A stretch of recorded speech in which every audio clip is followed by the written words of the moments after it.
Ever wondered how to put your Tesla in car wash mode? Well, the process is surprisingly straightforward, and it can significantly improve your car washing experience. Imagine you're at the car wash, ready to give your Tesla the spa treatment it deserves. The first step to activating car wash mode is to ensure your vehicle is in park. It's a small but crucial step, just like making sure the lid is on before blending your morning smoothie. Once your Tesla is safely in park, access the car menu on the touchscreen. It's the one with the cute little car icon, you can't miss it.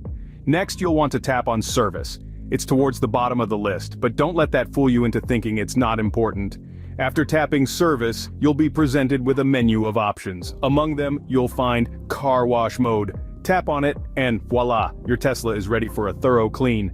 Now, you might be wondering, what exactly does Car Wash Mode do? Well, when activated, this mode closes all windows, locks the charge port, and disables windshield wipers, Sentry mode, walk-away door locks, and parking sensor chimes. This ensures a smooth, worry-free car wash experience. To summarize, here are the steps to put your Tesla in car wash mode. 1. Park your Tesla. 1. Access the car menu on the touchscreen. 3. Tap on Service. 1. Select car wash mode. And just like that, your Tesla is ready to shine. Remember, a clean Tesla is a happy Tesla, so don't hesitate to use this car wash mode next time your vehicle needs a little TLC. It's a simple process, but it makes a world of difference. And there you have it, how to put your Tesla in car wash mode. It's easy, efficient, and perfect for keeping your Tesla in tip-top shape. So go ahead, give it a try next time your Tesla needs a bath. Happy washing!